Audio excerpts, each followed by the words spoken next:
He drinks cyanide.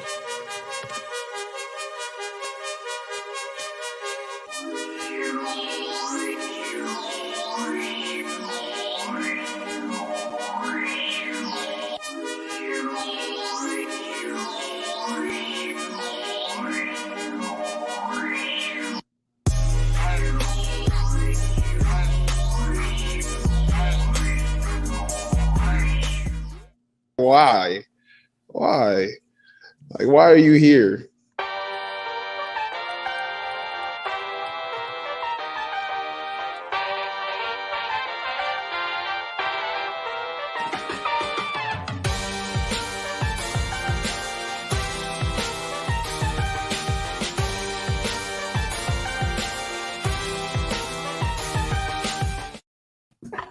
Welcome everyone to this edition of Fish Stripes Live. This is our first episode of the off season. No more series, no more anything, no more games. We are only discussing off season, talk about the playoffs and what may happen with the Marlins later this year. No guests tonight. We have a full house of almost all the Fish Stripes members. We have Isaac, Kevin, Eli. We have Alex, Adam, and Clayton Kershaw's best friend, Lewis, is back with us. How's everyone doing tonight? Fantastic. All right. So the first topic I wanted to discuss with all of you guys is the upcoming, or I should say, manager search currently with the Marlins. Having already interviewed two coaches so far with Joe Espada and Pedro Guifol from the Kansas City Royals. Eli, start us off. Who are they? What should we expect? And so far, already interviewing two coaches. Both of them longtime major league coaches. One of them, I'd say, a lot sexier of a name to the common person than the other. But I mean, frankly, on a lot of different levels, there are some similarities in terms of their backgrounds, their experiences, the fact that neither of them have been major league managers before. And I think at the end of the day, once the dust settles, that's what the odds are. That's where the Marlins are going to land here. Is it's going to be somebody that hasn't been major league manager before, somebody that is more willing to collaborate with the front office on some of these decisions instead of being a very loud personality. And if you want to be honest, there's a lot of teams looking for managers right now. And so some of the ones that do have some more cachet attached to them, they might get some other more desirable jobs or jobs in some bigger markets, jobs with teams that are definitely ready to contend. But we should probably start with Joe Espada because he's the one that has been directly with the Marlins before. He still lives in South Florida during the offseason. So it's not a stretch to imagine him being happy, being comfortable, working full-time down here again, as he already did for a handful of years in, I think, the late 2000s and the early 2010s on the major league coaching staff. And so he's currently with the Astros now. Grifol was with the Royals, and he has a pretty flexible schedule because they suck and they're not in the postseason. But the timing of the Espada interview, of course, today was because it was an off day in the middle of the Astros playoff run. So that's why he's available. It's 2 down. It's still a lot more to go. I know Espada, especially, that's the name a lot of people were intrigued about and excited about because he is relatively young for a potential managerial candidate, yet he has these direct Marlins connections. He's currently attached to a team that is extraordinarily successful and performing in a way that the Marlins would like to emulate as well. So he checks a lot of the boxes in terms of somebody that is a strong thinker, a strong communicator in both English and Spanish, and somebody that you would see potentially being enthusiastic about working for the Marlins again. That's a big part of the equation as well. Somebody that wants to be here and that would put their all into doing a good job once they get the job. Yeah, two names there, and you mentioned Espada and Grifol. Do you guys have a favorite between the two? If any of them would happen, if any of them would even get the managerial job? Definitely Espada. I mean, that's Yeah. the one I prefer over Grifo. Nothing against him because I know he's also a Miami guy and he went to Columbus as well in high school. But Espada, I think, has a lot more experience. You know, he's been with the Astros, the Yankees, and obviously, as you guys can see on the picture, the Marlins. Speaks both languages, could get along with both English speaking and Spanish speaking players. It makes sense, and he's under a guy like Dusty Baker, who's just one of the best to ever do it as manager. And also a player. So definitely makes a lot of sense to go with Espada, and he's definitely going to be the hot name, not only for the Marlins, but definitely for a lot of other teams in a search for a manager.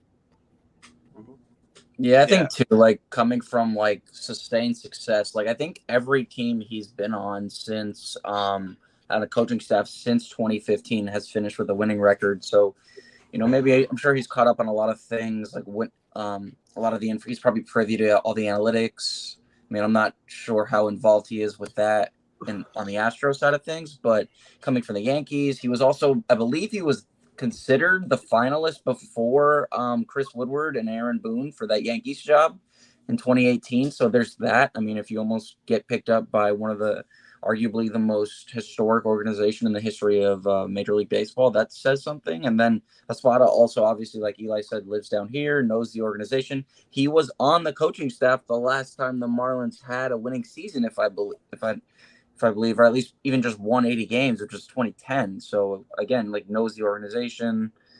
Yeah, I mean, personally, like if you had to pick between the two, and I know there will be others, I'd probably just kind of lean towards Espada.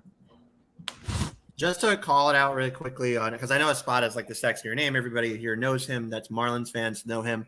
My favorite memory of him is the Bob Davidson, you blew the call play where he's arguing with the umpire. That was like my favorite Joe Espada moment because he was 100% right.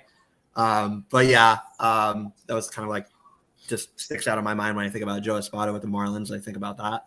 But anyways, like I know he's the sexier name. He's with a more successful team, as Eli said. He's with the Astros and not with the Royals. But speak on Grifol, he maintained his position amidst a couple of firings, and they're now considering him in Kansas City to be their next manager as well. And I think he's also interviewing with the White Sox. So this guy's respected. And like Kevin said, he's a Miami guy.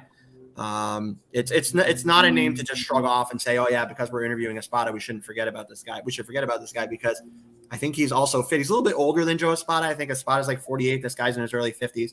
But still, like Eli said, checks a lot of the boxes as well and is well respected. Not only by his current team, they see a lot in him, and he's served in a lot of capacities. He did like quality control, hitting, catching coach. He's done a lot of different things. So I think he's definitely has the experience needed to be a major league manager. And I still think he has enough youth to stay on the analytical side of things, be, bilingual, as we all like to say. Being from Miami is also a plus, so bring him home. It's definitely a name that's interesting, but just to see that other teams are interested in him. Other teams are interested in Espada, but other teams are interested in this guy as well. So it's not just a nobody. That's what I want to say. And just like Espada, actually, he does have postseason experience, as you can see from the side of his cap. He was part of that 2015 championship team, and he does fit the mold of the catcher. He was a catcher. I know he never made it to the big leagues, but he was in the minors as a catcher for a while. So if you're looking for that mold of a former catcher in the big leagues, he has that one. So if that wants to encourage anyone there. Yeah, Adam, how do you look at this managerial search so far for the Marlins? You mentioned Grifol, Espada. How do you like those names? Are there any names you're really looking at? Yeah, so for me, it's just kind of an overall mold that I want to be looking at. It's not necessarily a specific guy, although I do like Joe Espada, the guy Navi mentioned a while back. I'm pretty sure he was the first one, if not, correct me if I'm wrong. Other guys I do like are Brant Brown. He does have Marlins experience. I do believe he was part of their team early on in the century back in 2000 or 2001. But overall, you just really want to have that mold. And I think early on in this stage, you really kind of want to look for the person who's going to really be inclined and jive with the analytics going forward. Someone who's going to be on the younger end, who's going to be more of a shepherd of the players rather than just the guy that everyone looks up to, the older, more respected manager who's in their 70s usually, as I mentioned before. Someone you're going to want to look forward to in this search. I also believe, I forget, he was on Tampa Bay. I think his name was here. He was a former Matt Quattaro. He was their bench coach for the Tampa Bay Rays. He's also someone that has Marlins experience and kind of fits that same mold. So really, it's just a couple names that kind of fit that idea. But really, you want to fit someone that fits that archetype in general. Last for me on Grifol, Danny, we talked about Espada being with the Marlins before, and this is a long shot, but Grifol also does kind of have Marlins connections because, present-day Marlins connections because he played with the Pensacola Pelicans when they were an independent league team late in his minor league career. So, Miami, he's got the Pensacola connection. They'd had fun with that. But I think both names are interesting. Everybody points to Espada, but I just wanted to point out that I don't think we should just like say, oh yeah, Griffol's like the secondary, because I don't think that's true. I think they're being looked at equally. My question in this, like as this goes on, because we know this is just 2 interviews and there's going to be more, but as this goes on and maybe the Padres get eliminated or win the World Series, whichever it may be, what happens? Do they interview Francisco Cervelli? And I think they should. So that would be my third name to bring up. But yeah, it's been I'm glad that they're active immediately in interviewing these guys. It's definitely good. I'm still admiring your Grifol stretch. He played for the Pensacola team before they were a minor league affiliate, and now it's a minor league affiliate of the Marlins. So that was quite a stretch. But hey, 6 degrees of Pedro Grifol. I suppose that is something. So we'll see. Just to confirm with people, it's going to be way more than 2 interviews. All that Mish has said about it, Craig Mish, is that it's going to be a very deliberate process as well. Historically, some of these managerial announcements are made right before the World Series or during the World Series, but it's possible that the Marlins wait even a little longer than that, perhaps. We'll see. Only 2 interviews down, and you expect it to be a handful of others before they even go to a second round, finalists and all that. So it's going to take a few weeks for this whole process to play out. Yeah. Before we change topics, are there any names also you're looking at? We mentioned Francisco Cervelli, guys like that. Is there maybe a under the radar name you guys are looking at?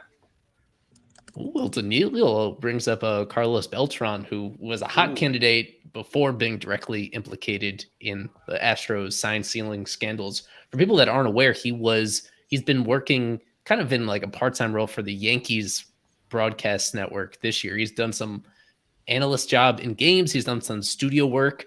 He's really bad at it. I've been surprised how bad he is at it. Like as a guy that I think speaks fluent English, but he is a little awkward on screen. You can tell he's not totally comfortable with that, despite being just an extremely intelligent player and by all means a veteran leader in that he was, as people remember, he was named the Mets manager before all the sign stealing scandal unfolded a few years ago.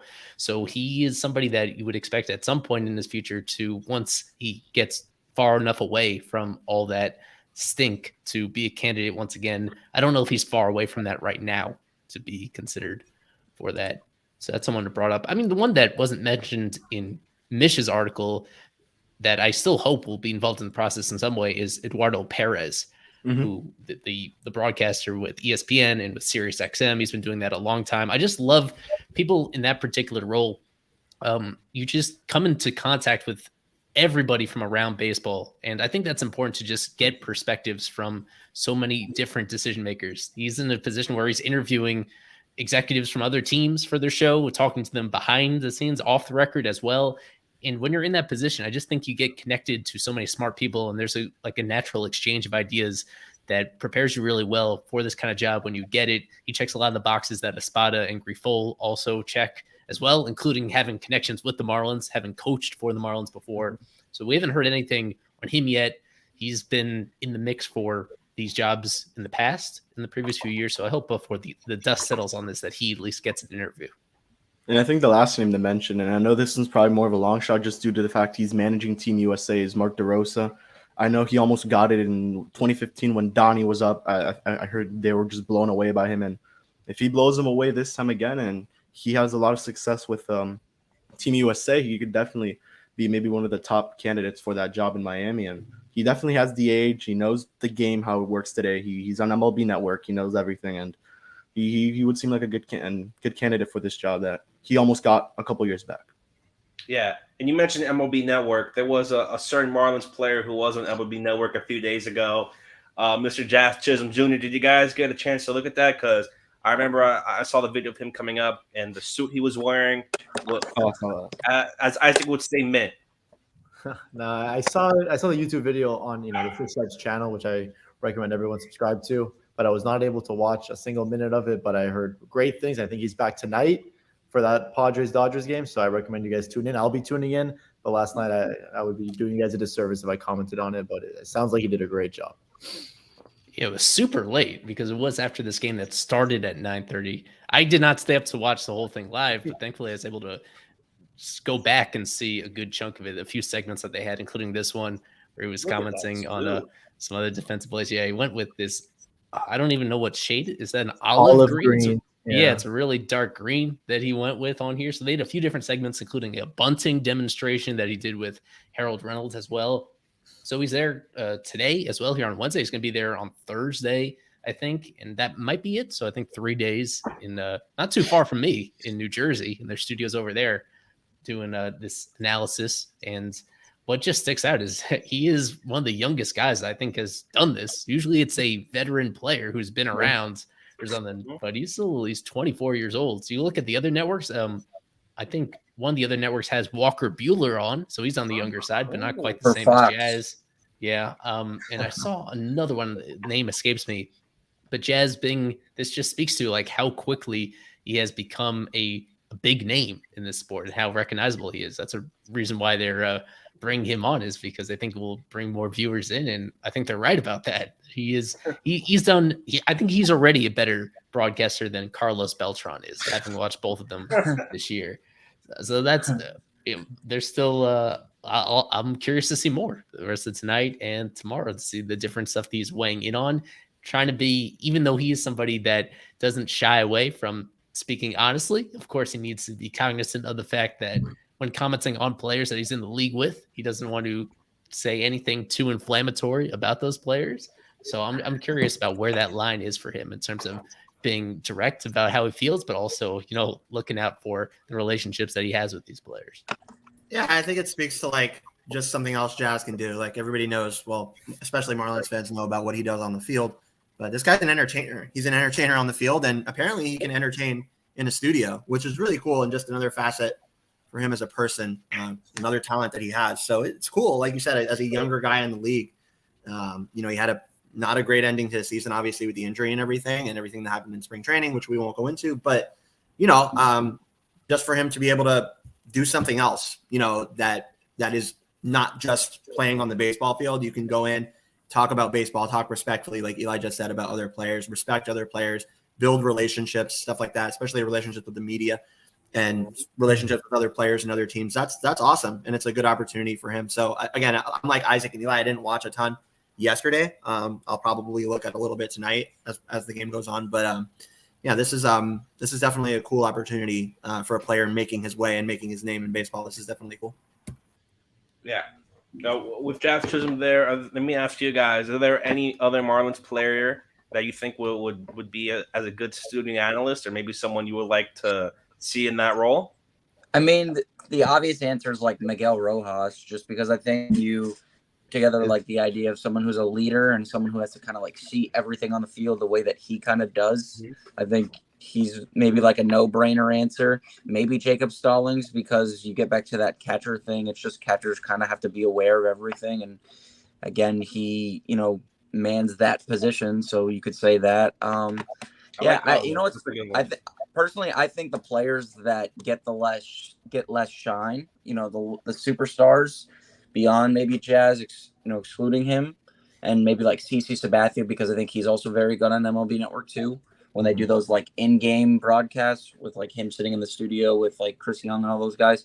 I think the guys who tend to, not even ride the bench more, but who tend to just have to see everything that's kind of going on around them and they're more observant, can kind of give better analysis. So a guy like maybe like Stallings or Rojas would be somebody that I'd maybe point to. And I think a starting pitcher would actually be good in that role. I know Sandy had a little audition there with I think it was MLB Now, where he was there for a little bit. I think he'd do a great job. He speaks both languages perfectly, and he's someone that's very calm, collective, and would give great input to both sides of the ball. Honestly, I think he would be someone that would bring in a lot of audience, bring a bigger audience as well. I like the pitcher side of it as well, like Isaac. So I would say Pablo Lopez would be really good at it, just because he's so nice and you can't help but like this guy. So that's absolutely going to come out if he does get on the air or does get on a microphone. He's like, early in his career, this dude was so quiet. Like if he wasn't spoken to, he wasn't going to talk to you. But lately, and I know Kevin and other people, that Daniel and Lewis and Adam that have been there with media, Eli as well, and Isaac, all of you guys, that he's a little bit more loquacious now, which I think would suit him well in a role like that. And just, speaking from experience, Jazz does not have a lot of experience, but he's making it happen. But I think speaking from experience in terms of being effective, especially as Pablo and Sandy have, I think those are the guys that I would say if there could be somebody else to do something like this, they would definitely fit. Yeah, he reminds me a lot of like Albert Pujols in the way that he carries himself, where it's like, he kind of like, he's a very good, productive player. And like you said, he's kind of just like quiet, but he's also very engaging when you do talk to him. He won't really turn you down for anything. And there's always just a big element of respect with him that I kind of always applaud. He's always very personable. And I hate to say it, but I think Richard Blyer would be great. Yeah. I think he's got a great personality for it. I think he'd be someone that would. Wait, hold on. Don't you guys bash him all the time? I heard that somewhere, I think. See, Richard, we love you. He was on What a Relief. He's a big fan of Fish. That was amazing. I'm his number one fan. If you're watching here on YouTube, it's on the same channel. You could, in one of our recent videos, What a Relief, for both him and Dylan Floro. If we're being honest, I'd say Blyer kind of carried the conversation, and that was a very fun episode for somebody that in that position. The difference between him and perhaps somebody like Jazz is that he can be really self-deprecating about the role that he's in, about the inconsistencies that come with being a reliever as well. That's not mandatory for being a good broadcaster, but I think that's something a lot of people appreciate, is when guys are very vulnerable with their weaknesses, and also, when problem solving on the air, how people make adjustments, how they get out of it. That tends to be, depending on what show you're on, that could be a big part of your value as a broadcaster, is going through that entire cycle of what it's like in the day-to-day when you're not on the very high end in terms of natural talent, the way that somebody like Jazz is. Yeah, and Richard, if you're watching, Isaac needs the keys for the Tesla tomorrow, so just leave him at his apartment. I know who Kevin will pick. Kevin wants Luke Williams and MLB Network with Mark DeRosa and everybody. He would actually be pretty good. You'd be pretty good at it, yeah. Thank you again. That's Peter Pratt for joining us on Locked On Marlins. Be sure to check out his pod recently. They're going through season award picks in front of a panel of judges for the Marlins. And I've been enjoying that, Peter. So keep up with posting the rest of that. I'm looking forward to it. If we're doing plugging tomorrow, we're going to record a new Fishology, Jazz Chisholm. So you want to stick around for that. It will drop Monday. Jazz Chisholm. We're going to talk everything there with Adam and Lewis. But let's get into a little playoffs. So let's talk about, it's kind of like the elephant in the room. It's happening. The first game's about to the first pitch in a couple minutes since they delayed. So first game, Braves, Phillies. Later, I know Lewis is going to be watching. He's going to be glued to his TV watching Clayton Kershaw pitch. What game interests you guys the most, and what do you guys maybe kind of your predictions or not so predictions for these two games? Let's start with Isaac. Well, I think you got to start with the Phillies and just how good that they've looked, knocking off the Cardinals in 2 games and going into Atlanta, facing Max Fried, and really just doing everything right. I was texting with Eli about it. They really did all the baseball fundamentals correctly. They won the game by a lot. They're 3-0 in the postseason. And right now, the Braves are in danger of being knocked out as well. So I think just the playoffs in general have been a lot of fun to watch. The Mets and the Blue Jays being eliminated in the first round, it's a lot of fun to watch these playoffs again. And the Padres, I think they've got a decent shot at least tonight. And, I know Lewis will disagree with me on that. Clayton Kershaw on the bump a little bit. Juan Soto's on the other team. 2019 rematch. Took him yard back then. Maybe it happens again. But, yeah, no, I think the team to watch right now is the Philadelphia Phillies. This is the best I've seen this Philadelphia Phillies team in the last 5 years, by far. They are, like I said, it's more important to be hot at this time of year than to be good. And you can see by the Mets being eliminated by the hot San Diego team. Not only that, the Mets being cold, because they really blew it at the end of the year, and that's they went cold. They forfeited their division to the Braves. The Braves are hot. The Braves weren't as hot as the Phillies though. And look who's shout out Alex Carr. Shout out Alex Carr. If there's a better person, I don't believe you for to win. And also talking about the Phillies, let's talk about Bryce Harper and Nicholas Castellanos, who went combined 6 for 8 in that game against the Phillies.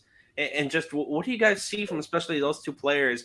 Bryce had the injury, came back, and Castellanos, not having the best of years after signing that contract, and now going into the postseason, he's one of the hardest hitters in baseball.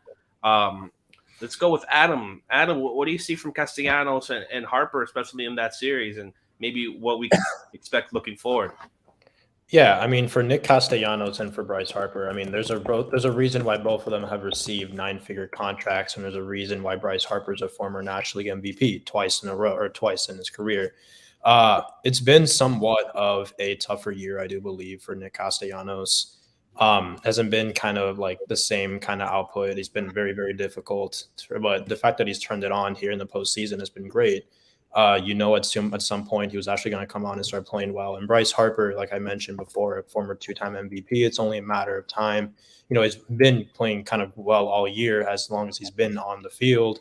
And now that he is on the field, he's producing. So it's not surprising for me at all to see a team that's playoff caliber catch fire in the playoffs. And I could very well see Philadelphia going all the way, especially with the kind of pitching rotation that they can put forward, especially, with Wheeler and Nola, who, in my opinion, Aaron Nola might be the best pitcher in the National League, not named Jacob deGrom. So he's been fantastic all year. And that's on that matchup for me. But for me, really the biggest matchup is San Diego versus LA. I just want to be able to see that classic matchup down in Southern California. I mentioned Clayton Kershaw pitching out there. He's been doing this for over a decade now. He's arguably the best pitcher of our generation. And for me, that's been the biggest matchup for me, just because you have so much firepower, I believe, more collectively within both of those teams, with LA being the best in Major League Baseball.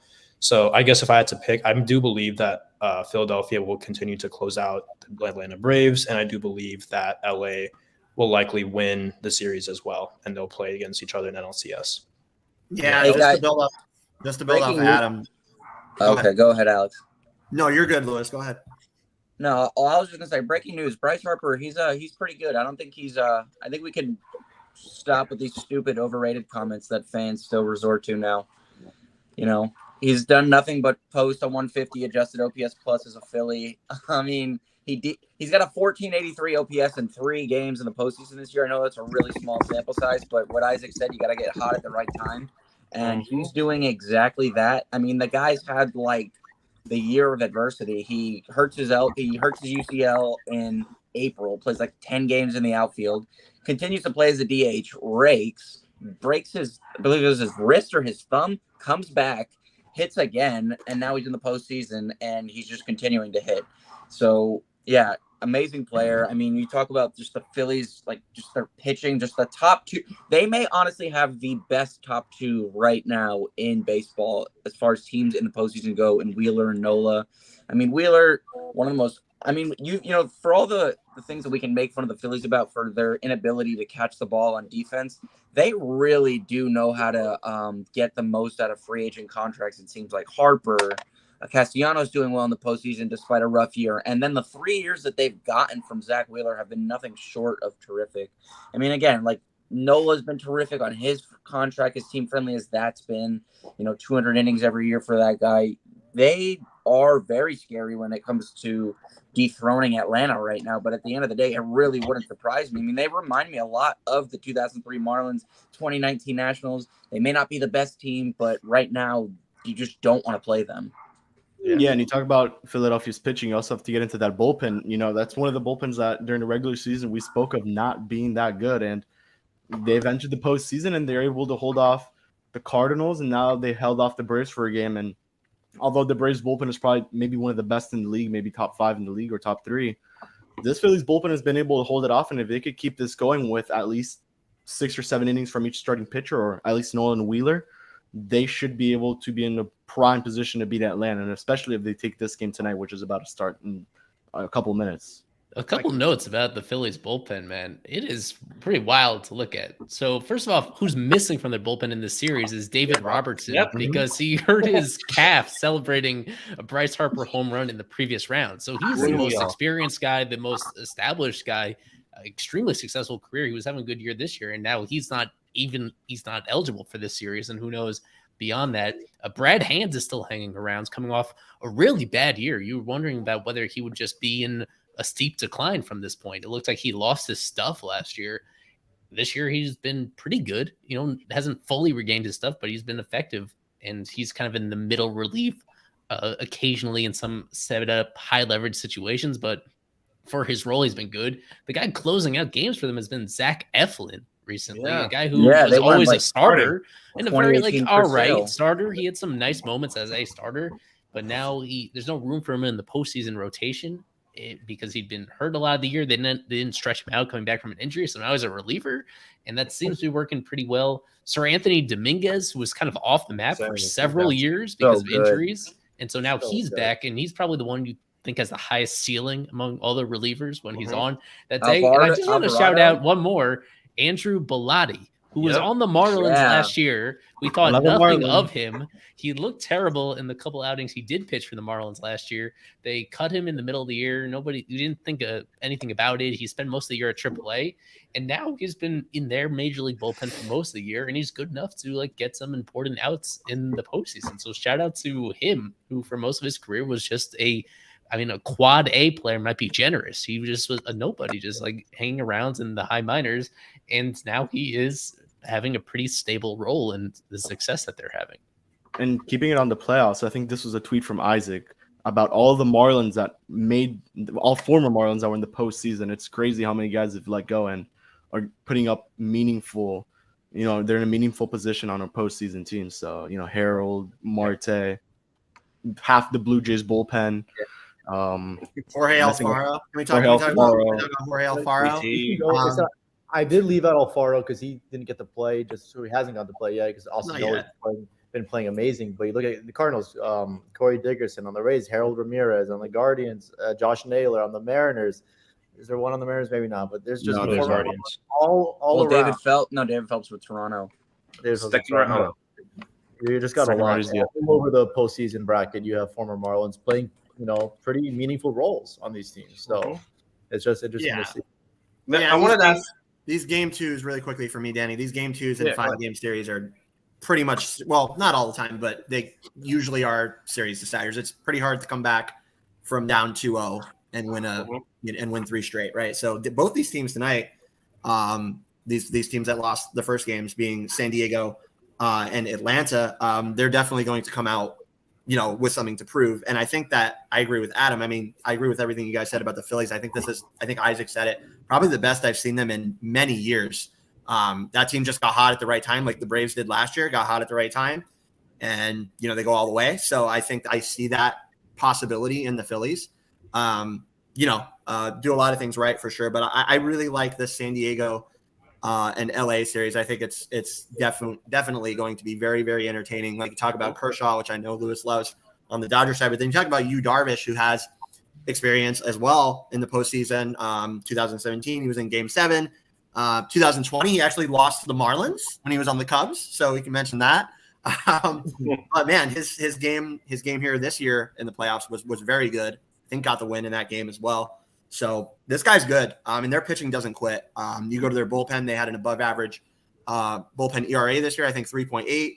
So that team is really good on the pitching side of things, especially pitching in Petco Park. I know they're not doing that tonight, but man, that team is definite strength is pitching, and then they add Juan Soto. So yeah, I think they're doing it right in San Diego. I think they really, really want to get out of that category of teams that have never won World Series. They did make one, and they got killed by the Yankees in 1998. I was there in San Diego for it, and it was demoralizing for that city. So I think the city's waited a long time for something like this, especially going up against, a team that usually has dominated that division in Los Angeles Dodgers.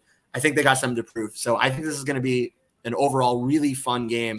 And I really do think whoever wins this game tonight, guys, between San Diego and LA, whether it's the Padres or the Dodgers, I think that team will go on to win the series because I think it's the decider, especially in the series. So I think it's going to be a fun game.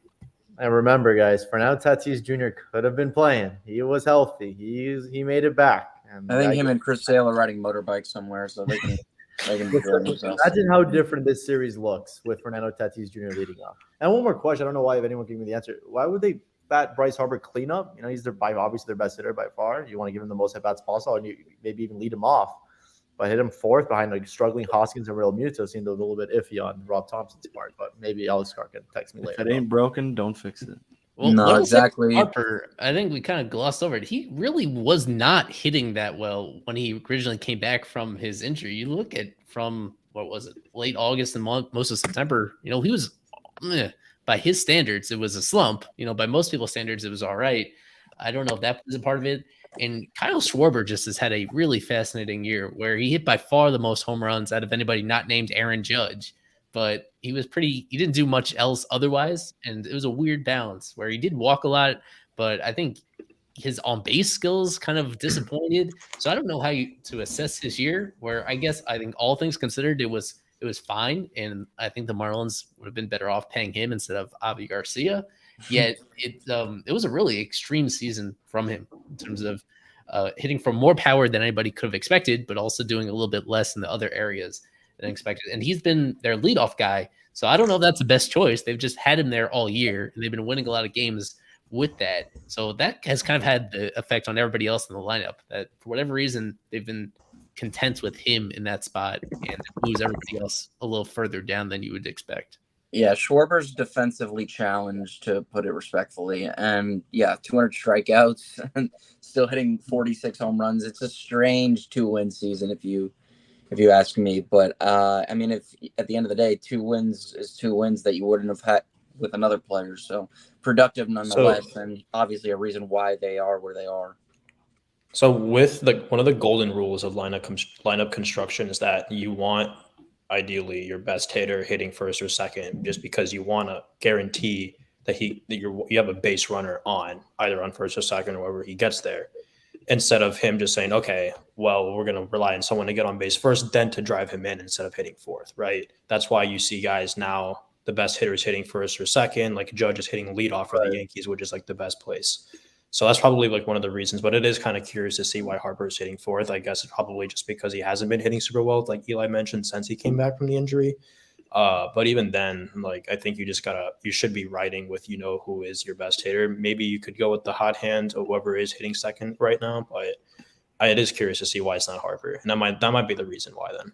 That's flipped so much too from like, and I know Isaac and Eli will probably corroborate this. That's flipped so much from past times. And I know analytics, which Adam, I know you're into a lot. I know you could probably speak better on this than me, but just to see how that's flipped in recent years, going to your overall best hitter who back in the day would hit third or fourth, usually third. Now they're hitting leadoff rather than that fast, speedy on base percentage, guy. It's just kind of interesting to see how analytics has changed baseball. And I really think it has for those analytically driven managers. So I think when the Marlins get their new manager, whoever that may be, if they are analytically driven, you'll see something like, or more so see stuff like the best player on the team hitting leadoff, like Adam just said with Judge and stuff like that. So it's definitely interesting. Definitely moving with the times in terms of how I grew up with baseball and learning about how lineups are constructed, and then to see how lineups are constructed now, a lot different just in the span of a few years. So it's interesting. Yeah, and the last thing I wanted to mention, if we could put up the bracket, Eli, please, was that Mariners game yesterday. Oh, I was gonna mention that, Kev. What a crazy ending. It just shows how good the Houston Astros are and how much hitters they have. Yordan Alvarez hits that 2-run, I think it was a second decker homer, to just walk it off and take that first game. And going to Seattle, they have really good pitching, man. They were able to beat Toronto, and which was very surprising to many. I thought that was a pretty fair matchup between both. That was definitely one of those games where you really didn't know who was going to move on because of how good these two teams are and how hot the Mariners were to end off the season. And they got to their two starters, Gossman and Alek Manoah, and they were able to move on. And they almost had this game, but unfortunately, Yordan Alvarez is a machine and just hit a homer there. And let's see who wins tomorrow. I'm not sure who's on the mound tomorrow. I think it's Luis Castillo. Yes. Yeah. Yeah, so that'll be a nice matchup there. Let me ask you guys, with happening there in the Mariners and the Astros series, especially that first game, what are your thoughts on putting one of your aces in the bottom of the ninth inning where they put Robbie Ray there? Is that something you guys like, or you guys find that maybe why they did that, and then he gives up the 2 hits, gives up the Yordan home run? Is that something you want to put one of your aces, the guy you gave over $100 million to in that situation? I think when you're in the way playoffs, too premature. and especially when you have a matchup lefty-lefty, it's hard. Like in hindsight, we can say 2020, yeah, they screwed up, but I have no issues just kind of doing it immediately in that situation. I mean, we look back, like we said, yeah, it's a tough what happened, but I have no issues deploying your best option in that situation. If it means having to go to your starter in the most important situation in the season, where if you don't get it right, then you could screw up. Unfortunately, it just didn't happen. The right call was made. Wrong outcome. So that's really what happened there. But I have no issues with what happened with what the Mariners manager did in that situation. I think maybe like if you divert from the analytics for a second, and I'm not invalidating what you're saying, Adam. I just think like when you look at like merely assess it from a confidence perspective for an individual player, a guy like Robbie Ray who got his stuff kicked in that one game he pitched in Toronto, and then you bring him out for this game, first game of the series. I mean, I think it's way too early to be throwing your starters in relief in a playoff game. I think maybe save that for a winner take all, or maybe like the penultimate game. But to actually like bring him out, and then not only did he pitch bad in that first game, but he gives up a walk-off home run in the first game of this series. Like he must be feeling horrendous right now. Like, so I thought it was a terrible move. Like I saw that and I'm like, he's literally going to become Patrick Corbin the next 3 years. I mean, maybe catastrophizing, but I think that's just like one of the worst decisions that Service made. And he admitted it too. I mean, I think the metrics said that Seawald would have been the better option in that case, regardless of righty lefty splits, and Seawald has reverse splits. But at the end of the day, it's just like, yeah, I wouldn't have thrown Robbie Ray there. So I'm assuming Andres Munoz and Eric Swanson had already been used, right, earlier in that game? They did, and apparently Munoz has been having a problem with his slider like all postseason. So he's been relying a lot on that fastball. I get it. It's just tough what happened. Yeah, and Munoz got two things on that. One, I guess the argument is that you don't want him to beat you. He's the one guy where you walk him. If you keep Seawald in the game, I think he's the guy you just put on. You do not let Yordan Alvarez beat you. And that's the case. You rather lose with your best pitcher on the mound than Robbie Ray. Robbie Ray is not your best pitcher, though. That's the thing. Maybe what you have left, but he's not your best pitcher. Right, what you have left, correct. But then if you're Robbie Ray, you need to like look at yourself in the mirror and say, okay, I threw a fastball first pitch and he completely ripped it foul. His pants weren't tight enough. That's literally the only problem. He threw the same exact pitch right down the middle to the best left-handed slugger in the American League.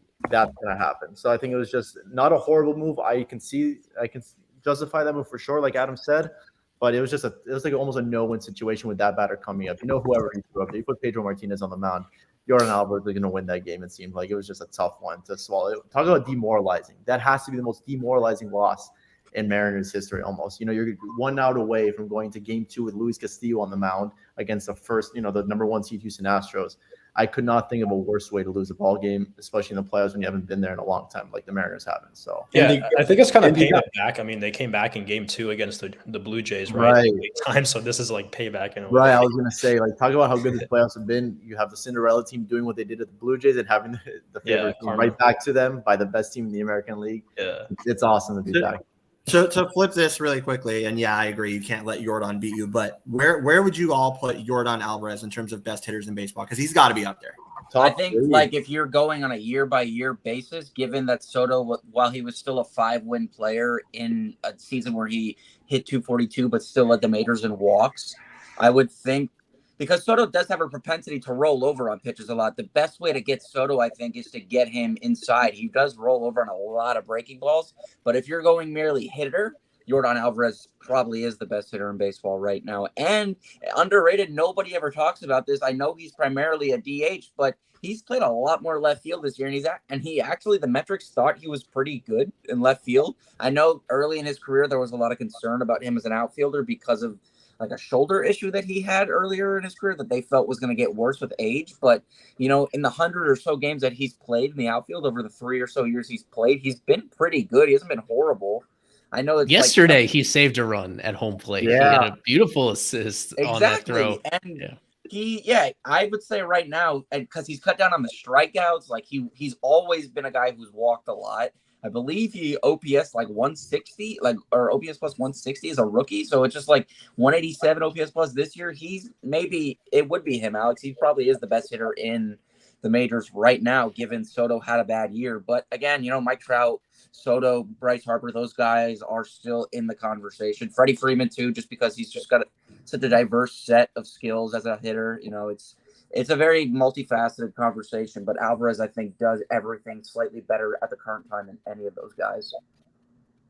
Yeah, Alvarez has such few weaknesses as a hitter, and I guess if you want to look at it more closely, I pulled up here since he made his debut in like June 2019. There are only 2 players with a higher WRC plus among qualified hitters since then. Mike Trout and Aaron Judge, and both of them are MVP players, and Yordan Alvarez is just behind Aaron Judge. So that kind of just goes to show, obviously, he does have his struggles defensively. That's why he's more of a first base DH profile instead of really playing in left field. I do disagree. Ashley Lewis, I would say he's probably quite shit out in left field. He's more of a DH first base guy. But yeah, I mean, his ability to box. He's a better version of what JD there are a few Martinez hitters is. better than Jordan Alvarez in all of baseball. You know, fun fact too about Luis Castillo for tomorrow. This is the first game that he's ever going to pitch in Minute Maid. He's pitched, I believe, in almost every stadium except Minute Maid. So that'll be fun to watch tomorrow. I don't know how much we ascribe value to that, but that'll be fun to see. Let me ask you guys, talking about the other game, let's talk about the Dodgers and the Padres. I want to hear Lewis. Lewis, I'm going to let you go off in a little bit. I'm going to ask this one question. I want you, if you want, I'll let you go off. Why should we believe in Clayton Kershaw?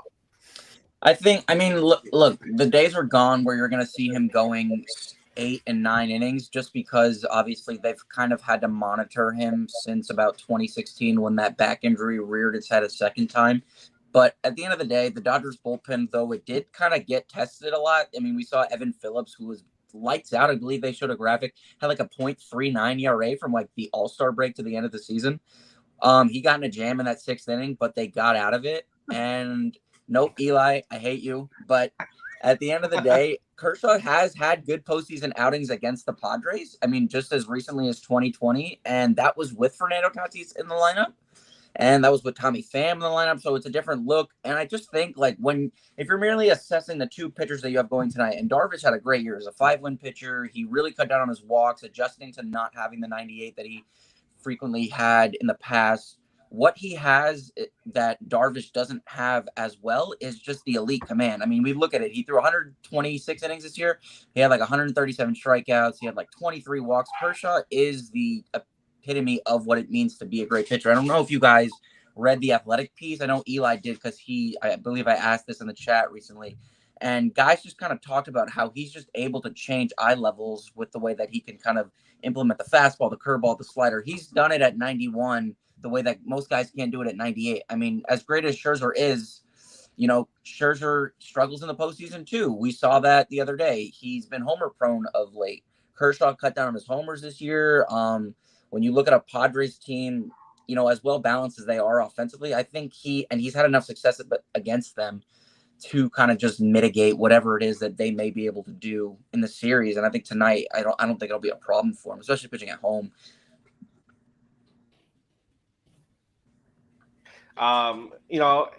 With that, that's all you needed to hear.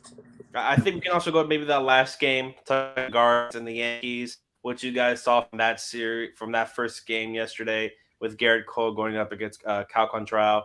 Well, what did you guys see from that, and what are you guys hoping? You think the Guardians can pull it off? Cal Quantrill, but Quantrill, yeah. My favorite, the crazy stat with Quantrill is just how he was an automatic win for the entire second half of the season for them. Yeah. The streak was incredible. It kind of defied. He's a good pitcher, but he is a lesser pitcher than all the guys we just referenced with these other playoff games. And this is one of his worst outings in a while. It actually wasn't so bad early on. It was in the middle innings. It was I think it was the third time through the order that Rizzo hit the home run that really put it out of reach. Before then, it was pretty good, as well as Garrett Cole as well. I mean, Garrett Cole pretty quietly just having a really awesome playoff career, even with Pittsburgh and then with the Astros and now with the Yankees.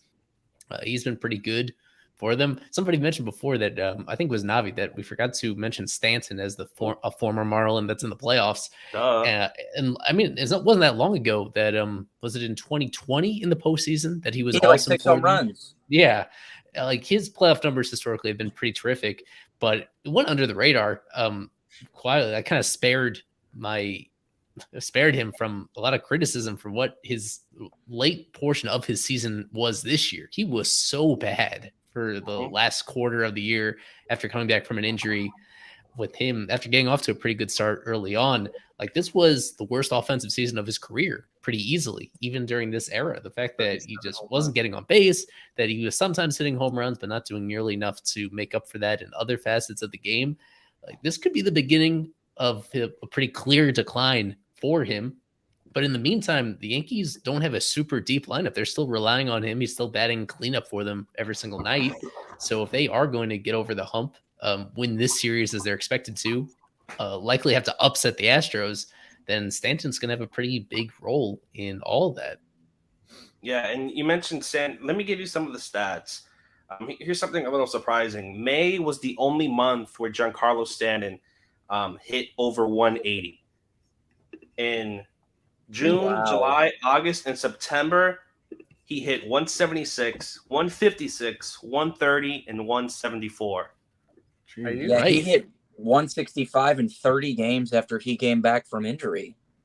Yeah, no, he was really lost at the plate. Michael Kay would go out, publicly and just say he looks lost. He better hope he hit a couple of home runs right before the postseason, if I'm not mistaken. So he kind of got back on track a little bit, but he didn't look that good yesterday. He drew a couple of walks, but what I believe what Daniel said, because he really hasn't looked that hot. Well, And we April, talked about March his worst 269, year. and then May 301. Okay. We talked about it being his worst season. What he still had 37 home runs. So. And 31, and then he was still 13% above league average, but he's just always been exploited as like fastball in, slider away, he's gonna chase. I mean, that's like one of the hallmarks of watching games on Marlins on Fox and now Bally back in the day, is that Stanton would always chase away, and he's never made that adjustment. It's almost seemed like he's just always been susceptible to the slider running away, and that's been like his Achilles heel for the entirety of his career. Beyond, he just strikes out so much. I mean, like maybe not as bad relative to where baseball is now, but yeah, like the worst on base that he's had ever. I think this is his worst season by adjusted OPS plus too. So like, yeah, it was sad though, because I always thought he was going to hit like 500 home runs and have like 1,700 hits, and it'd be like the weirdest career for a power hitter in big league history. But he's just like manifesting like a lesser Adam Dunn as he gets older. I think 500 is still possible for him. It's 122 away. He's got 5 years left.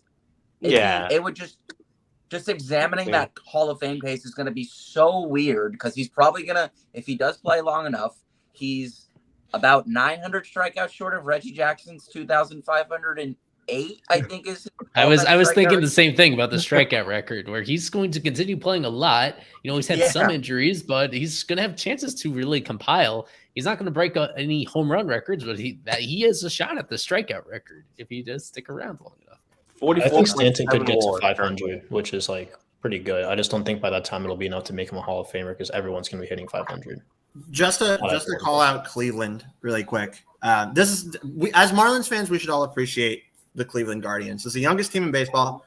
They're in the playoffs, and they're giving guys their shots, right? Like there's so many guys on this team that are in their first year, second year, maybe third year, haven't really gotten their full shot. They're playing their most extensive season, and they're getting production from all over their lineup. It's not just Jose Ramirez. You see Stephen Kwan, who's a pure rookie, hit his first home run, or his first postseason home run yesterday. Like it's Andres Jimenez is with an all-star, started one of their other best players. Yeah, 100%. Yeah, Oscar they did Gonzalez, so well in that trade. Yeah, it's Oscar Gonzalez. Like they just get production from everywhere, and I can't imagine what you look at the culture thereof in the Marlins clubhouse, and then if you put that clubhouse up against the Guardians, what would it look like? And I guarantee you it would be like night and day, right? Just in terms of thinking, the feel around the clubhouse, the vibes, everything else. Like these are guys that are clicking together, and are a lot of them in the similar point in their careers, right? And then of course it's anchored by somebody like Jose Ramirez, who's one of the best players in the league. So really, really cool. This is a team I really root for. Of course, we all love the Marlins, but now that the Marlins season is over, this is the team I really look at and say, it's just pure culture. They're really getting it from all over the place, and it's so encouraging to see that. And that's something that I hope the Marlins can build back to someday. They did have it at one time. Can they build back to it eventually? If they give players their shots, like this team is giving players their shots that have earned their shots, maybe the Marlins can be something like this. I just want to tie that into the conversation we had earlier about managers. I don't know if this was specifically sourced by anybody, but Sandy Alomar Jr., the longtime coach on their staff, a former Guardians player, but now he's been working under Terry Francona, I think, for that entire run over the last decade. And he's somebody that he's not going to get a shot to manage in Cleveland unless Francona steps down. He's actually filled in for Francona when he's had some health issues through the years. Like that's somebody, for a variety of reasons, that I'd be curious to see whether he gets an interview for the Marlins for their opening, because he's been immersed in that culture and could bring a piece of it to Miami.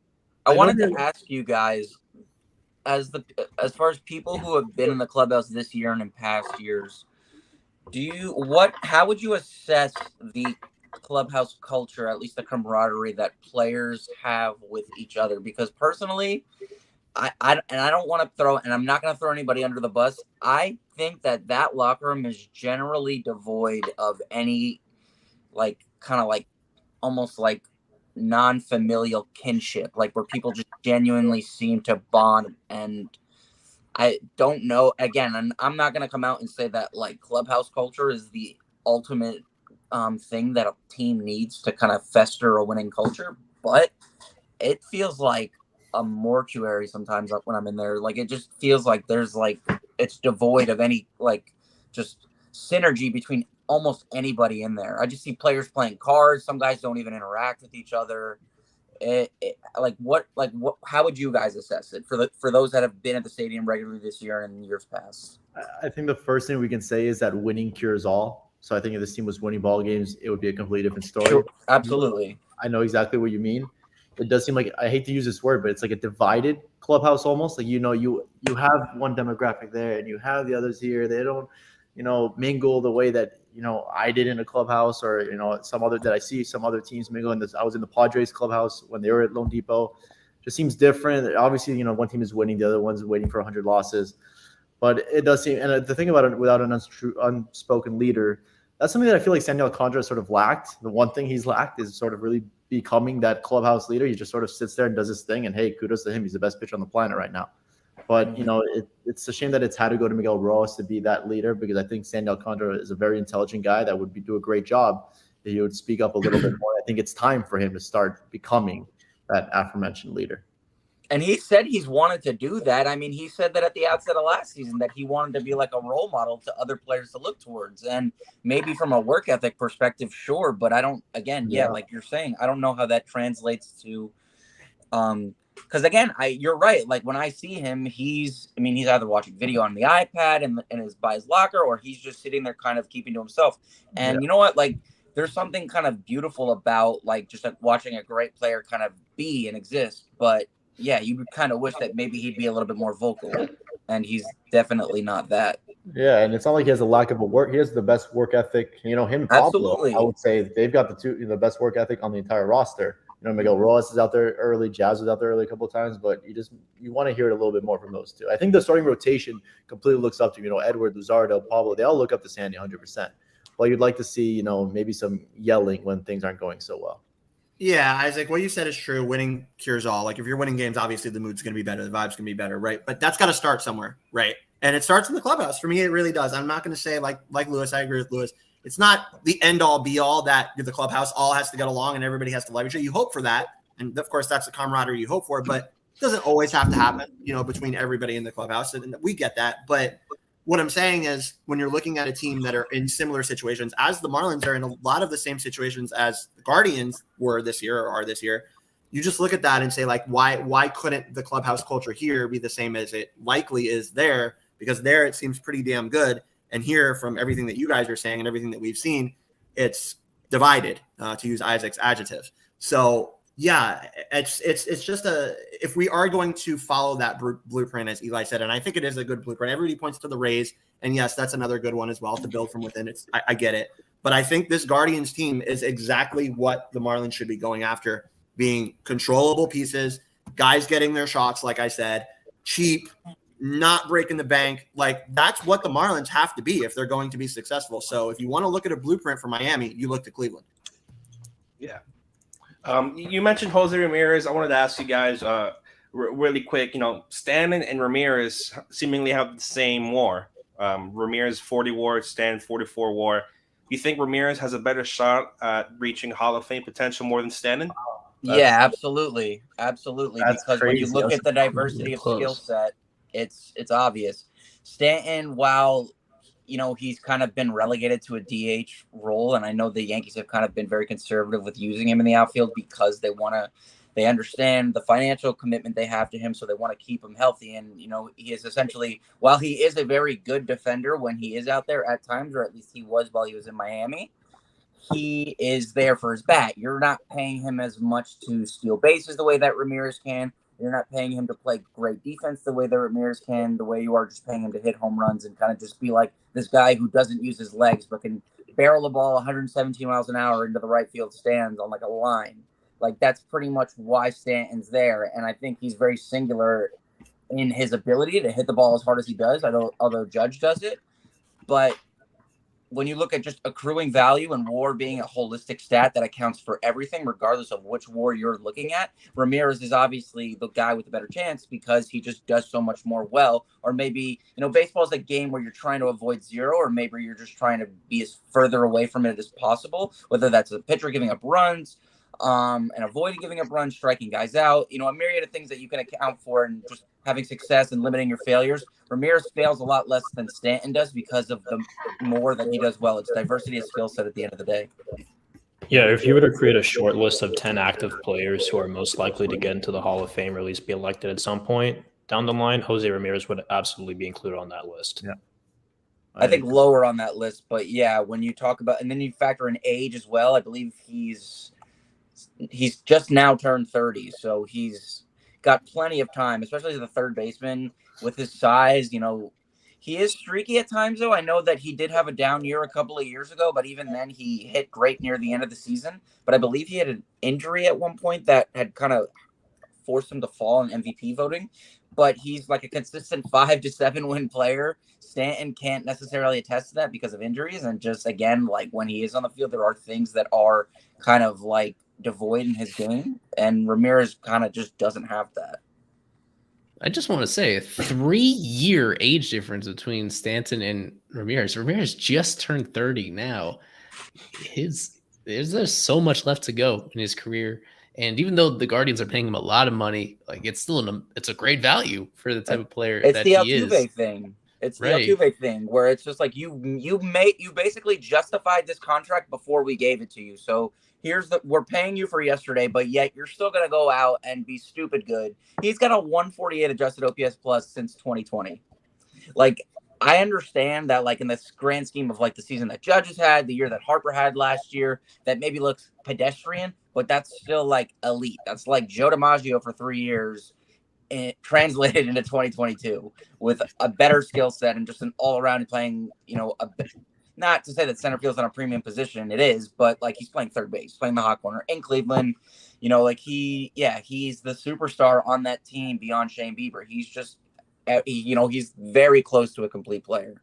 You know what you're getting every year, right? You know what you're going to get every year. And why wouldn't you pay a guy like that? Like you said, 280, like literally pencil in 280, 360. Exactly. 530 with 25 steals and like 8 to 10 defensive runs saved. That's 100%. An MVP in down years for other players. Like, but that's still, near the apex of like performance at your respective position and in the entirety of the sport.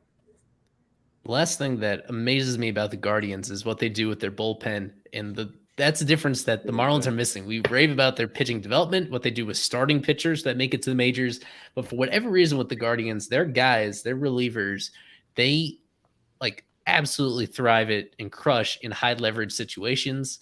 And for whatever reason, the Marlins, that's something that they have always had issues with, that when guys get into bullpen roles and when they have great stuff, so few of them have actually been great in those high leverage situations. I don't know how they could possibly learn exactly from what the Guardians are doing.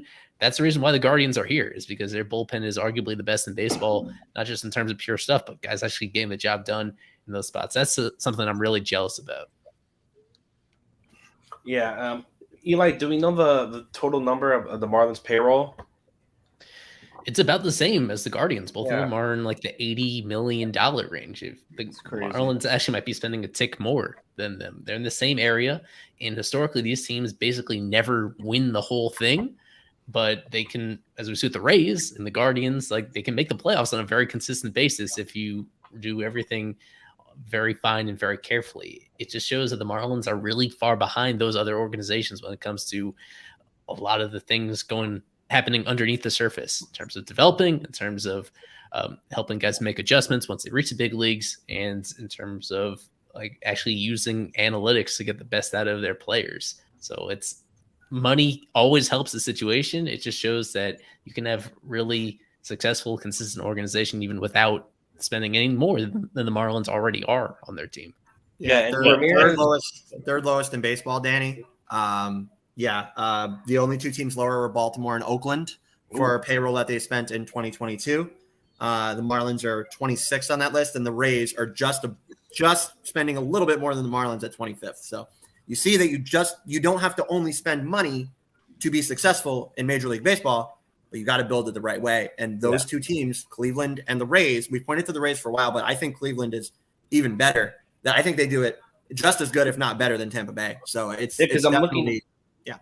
I'm looking at their payroll. Jose Ramirez takes up 27% of their total payroll with $22 million. And then it drops all the way to Shane Bieber with 6. And it's just insane when you just look at all the salaries. Emmanuel Clase gets under $2 million.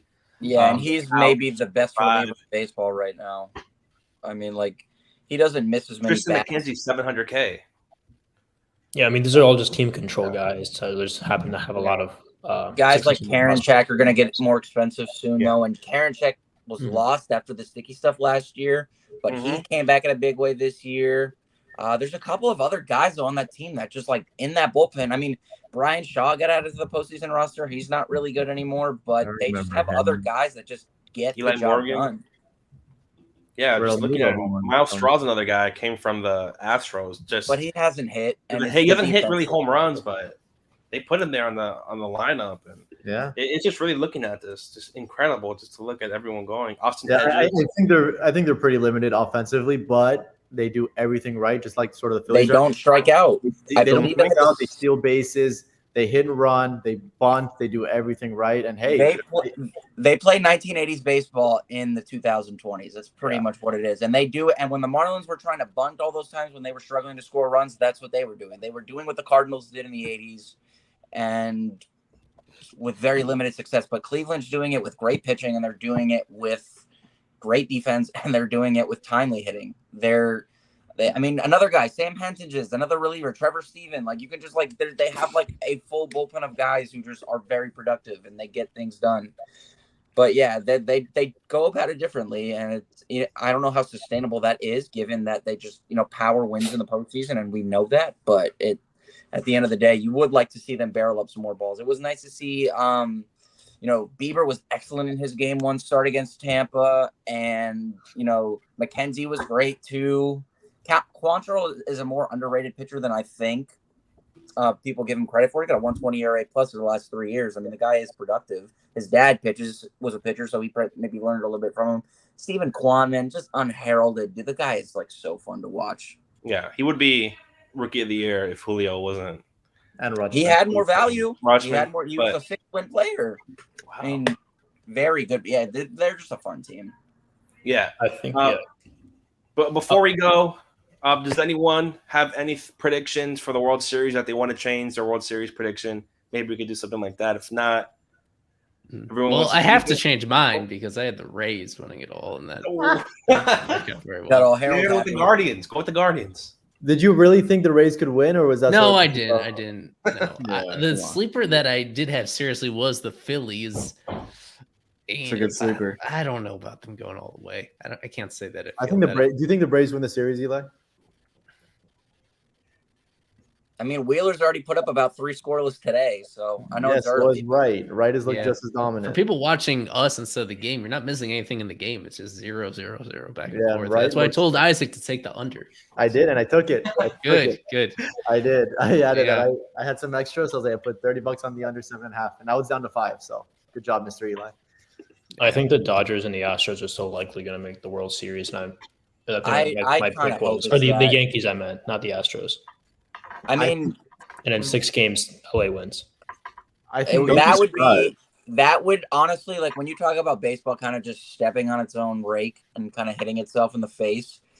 I know you can't really rig it the way you can the NBA, but what that would do for baseball, given the amount of history that those two teams have, Reggie Jackson's 3-homer game, Jackie Robinson stealing home in the 55 World Series, the myriad of times that they've met in the World Series and all the moments that they have, Don Larson's perfect game in 56. Can you imagine what Twitter would be like for a Yankees-Dodgers World Series? It's kind of like I feel like we've been deprived of that, but the Yankees kind of have so many flaws, in conjunction with their strengths, that it'd be very hard to envision that. Yeah, it would be a great 2-month early Christmas present for Rob Manfred. Oh my and God, Major League dude. Baseball New York office if they were to have a Yankees Dodgers World Series. That would be Here's a great fun to fact for you release. guys. The last time that the Dodgers played the Yankees in the World Series, Dusty Baker was on that Dodgers roster. And Dusty Baker is on, and that is the only World Series he's ever won. And he is on, and he's managing the Astros right now. Oh my gosh, that's a very fun fact. Wow. Here's a narrative. If there's a narrative that you could root for though with each team, what would it be? For an individual, like for me, if I'm rooting for Houston, I think Dusty Baker has the credentials to get into the Hall of Fame as a manager. Yeah, but he's being deprived of a World Series. For the Phillies, Bryce Harper's played for a million managers, but he's one of the best players in baseball. I'd love to see him win a ring. For LA, I want Kershaw to get one over the course of a full season. I'd like to see Cody Bellinger have a good postseason because we did that last year after a rough year. For I don't know. I mean, for San Diego, the Guardians, just the Guardians. The Guardians are the obvious. The Guardians are so fun. Seattle is like validating the season, how great they've been. Yeah, Guardians are so fun just in terms of everything that we said on the stream. Yeah. But like Seattle and San Diego have never won, so there's your narrative with that. Danilo put it in the chat. He said Seattle and San Diego. That's what I root for because that'd be a fun World Series. The first time winner.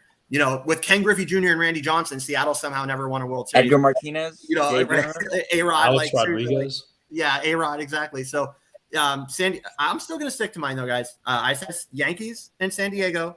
I know San Diego's down 1-0. I know it, but I'm still sticking to it. I think they come back. I think they win tonight. I think they come back. So I say Seattle. I want Cleveland, San Diego, or Seattle to win. So like one of like those. Cleveland, San But Diego. I'm pretty sure my pick is going to be the Dodgers. Have they win in 6 against the Yankees? That's like it's crazy though, dude. There's no I think if you really assess it as like which team is the most complete, it's probably Atlanta. But then again, like they've been held scoreless so far tonight, and they're already down 1-0 to nothing. Because as much as I love 6 runs yesterday, I know, but as much as I love the Dodgers, dude, like the Dodgers aren't devoid of holes either. Because we could have a 6-hour podcast about that. I don't want to keep you guys, and me missing a pitch of Kershaw would make me probably cry. So. Oh yeah. He's a juggernaut. My pick is the Dodgers are the best team in baseball. Is it crazy to say that the Guardians may actually have a chance to beat the Yankees in the series and move on? I think so. Because they're they really need to hit with freaking runners good. in Yeah. scoring position, though. Oh, They're over 12 in this postseason with men in scoring. I think the Cleveland Guardians and Bulls. Yeah, they're plus 300 to win the series. I slammed them today. Let's go. We're riding. We're riding the they ain't Guardians, playing baby. today. Garrett know, Cole, Kermit the Frog ain't pitching. Responsible again for Game betting. 5. We do responsible betting. Legal betting here. On What are your prize picks today, Daniel? Call 1-800-GAMBLING. No, 1-800-GAMBLING. Zach Wheeler under 0.5 hits allowed 4th inning. Kyle Wright left in 15.5 pitches thrown in the 4th inning. Where do you find this shit? Pitches thrown in 1 inning? What the hell, Lewis? Do you pay for Vegas Dave picks or no? No, I don't pay for anything. I pay for my losses. That's what I pay for. No, whoever just said that, I think it was Daniel, not you. No, what? It's gut feeling. All right, I know mine. The Houston Astros will defeat the Braves. Yeah, I think the Astros win that rematch. Yeah, this is from our roundtable article I'd be less excited if it was a rematch of last year. Honestly, I would rather just see the Dodgers, Astros, or Yankees, Dodgers. I mean, I'd like to see the Padres go back, but tonight, just let Kershaw have his day. By the way, I just want to point out, I like Dodgers win it all. You got to have who they're beating, Kevin. Oh. Lewis is definitely the kid in school who the teacher said write a short answer, and he writes a whole paragraph. Exactly. I was going to say, I like how everybody is really concise in their picks. Sorry, Kevin, to cut you off. And then it's just like this whole debriefing freaking 3 paragraphs from Lewis Adio Weiss. But good stuff. Bro, baseball is the one sport where I think its history is the most important to telling the story of stories of now. So I just felt like I had to espouse on that. So whatever, Alex. Why don't you go eat a Snickers bar? Yeah, I need to make a change to my prediction. All right, and I think with that, it's the perfect time to end it. For myself, for Isaac, for Eli, for Kevin, for Kershaw's cholesterol, his biggest fan, Lewis, Adam, Alex, this is Fifth Stripes Live. Go watch these games, and we'll see you next week. We got to end it off right.